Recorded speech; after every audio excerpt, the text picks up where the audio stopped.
और दूसरा फरिश्ता ये ऐलान करता है कि अल्लाह जो अपना हाथ रोक ले तेरी राह में देने से तो उसके माल को बर्बाद कर दे, तबाह कर दे। तो वो है कि अल्लाह ने माल हमें दिया ही इसलिए कि हम अल्लाह के राह में खर्च करें। तो लफ्ज रज़क़नाकुम ये बतलाता है कि अल्लाह ने जो दिया है उसको खर्च करना है। अल्लाह ने खर्च करने के लिए ही हमें माल दिया है, न कि कंज और खजाना बनाने के लिए।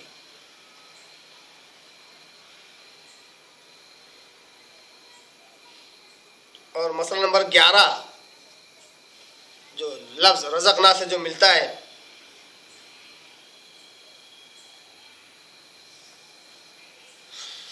बड़ा प्यारा अकीदा है, बड़ा प्यारा इस्तेदलाल है।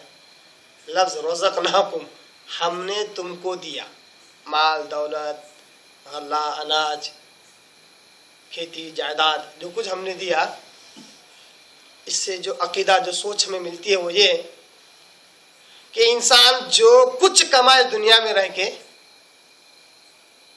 वो सब कुछ तकदीर का हिस्सा है, वो सब कुछ तकदीर का हिस्सा है। तभी तो अल्लाह तबारक व तआला जो लिखा वो इंसान को मिल रहा है। तकदीर क्या है?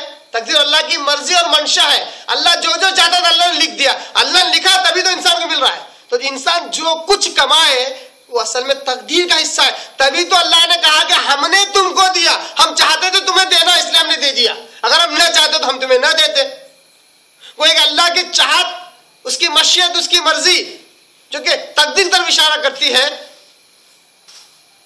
उसको अल्लाह ने कहा कि हमने तुमको दिया है। तो लफ्ज रज़क़नाकुम तकदीर की तरफ इशारा करता है कि इंसान जो कुछ कमाए वो तकदीर का हिस्सा है। अब चलते हैं लफ्ज मिन क़ब्ल की तरफ, यानी इससे पहले। इससे जो बात मालूम हुई वो ये है कि अल्लाह तबारक व तआला इस लफ्ज से मिन क़ब्ल में इंतिबाह कर रहा है, मुतनब्बा कर रहा है, आगाह कर रहा है, अलर्ट कर रहा है। मिन क़ब्ल कहकर अल्लाह तबारक व तआला इंसानों को आगाह कर रहा है, ईमान वालों को बिलखुसूस आगाह कर रहा है। मिन क़ब्ल इससे पहले के, ये कहकर अल्लाह तबारक व तआला इंतिबाह कर रहा है। 13वां मसला मालूम हुआ कि अल्लाह तबारक व तआला मौके का फायदा उठाने के लिए कह रहा है। मिन क़ब्ल लफ्ज इस्तेमाल करके अल्लाह तबारक व तआला मोमिनों को कहता है कि मौके का फायदा उठाओ। अब जो मौका है तुम्हारे पास, अब जो तुम जिंदा है, इस जिंदगी का फायदा उठाओ और अल्लाह के राह में खर्च करो। मिन क़ब्ल कहकर अल्लाह तबारक व तआला यह अक़ीदा देता है कि मौके का फायदा उठाओ। फिर मसला नंबर 14 मालूम हुआ कि अब जो वक्त मिला है इसको गनीमत जानो। क्यों? उसके आगे वही है, आई आती है कि आ जाए वो दिन, इससे पहले के वो दिन के आ जाने से पहले गोया कि अब जो वक्त मिला है इसको गनीमत जाने, इसको नेमत जाने, इसका शुक्र अदा करें। जो अल्लाह ने दिया वक्त, उस वक्त का फायदा उठाकर अल्लाह के राह में खर्च करें। मसला नंबर 15 मालूम हुआ कि मिन क़ब्ल से अल्लाह तबारक व तआला लफ्ज मिन क़ब्ल से अल्लाह की पकड़ से अल्लाह तबारक व तआला डरा रहा है। अंदाज़ बयां कुरान का ऐसा है, मिन क़ब्ल कहकर अल्लाह ताला अपनी पकड़ से डरा रहा है कि देखो आज जो छूट मिली है इसमें आराम मत करना, आज जो छूट मिली है इसमें ऐश और इशरत में मत खोना। मिन क़ब्ल कहकर अल्लाह तबारक व तआला कहता है कि मेरी पकड़ बड़ी सख्त है, मेरी पकड़ से डरो। अल्लाह तबारक व तआला डरा रहा है अपनी पकड़ से। लफ्ज आई यअती यौमुन कि आ जाए वो दिन, यअती यानी आना, कि आ जाए वो दिन, ये कहकर अल्लाह तबारक व तआला मसला नंबर 16 ये बतला रहा है कि आखिरत का दिन यकीनी है। आखिरत के दिन का यकीनी होने को अल्लाह तबारक व तआला बतला रहा है आई अतिया कहकर, यानी आ जाए वो दिन।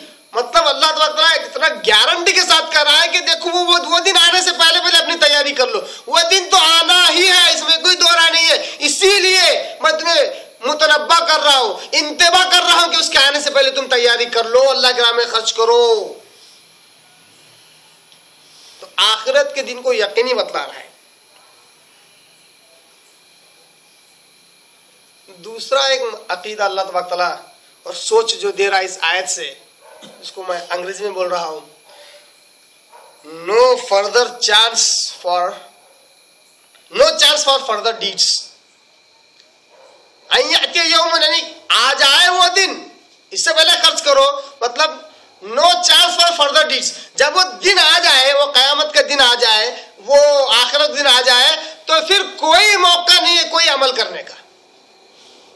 वो दिन के आने से पहले जो कुछ तुम कर सकते करो, वो दिन आ जाने के बाद कोई मौका नहीं रहेगा अमल करने के लिए। No chances, no further chances for deeds. मसलन 18 मालूम हुआ कि अकीदे आखिरत की तौफीक और उसकी तरहीब अल्लाह ताला बयान कर रहा है। ऐ अतिया कहकर अकीदे आखिरत की तौफीक मतलब उसकी सच्चाई बयान कर रहा है कि अकीदे आखिरत है, और उसकी तरहीब बयान कर डरा रहा है। ऐ अतिया अंदाज़ बयान भी देखिए ना, ऐ अतिया कहकर अल्लाह ताला डरा रहा है कि देखो वो दिन जरूर आएगा, उससे डरो। तरहीब, डरा रहा है अल्लाह ताला। ला बैउन फीही, यानी उस दिन आखिरत के दिन कोई खरीदो फरोख्त ना होगा। इससे मसलन 19 क्या मालूम हुआ कि खरीदो फरोख्त नहीं, कोई लेन देन नहीं, ना उस दिन कोई खरीदो फरोख्त होगी और नहीं कोई लेन देन। मसला नंबर 20 मालूम हुआ कि दुनिया के माल दौलत का हिसाब किताब दुनिया में ये आखिरत में काम नहीं आएगा।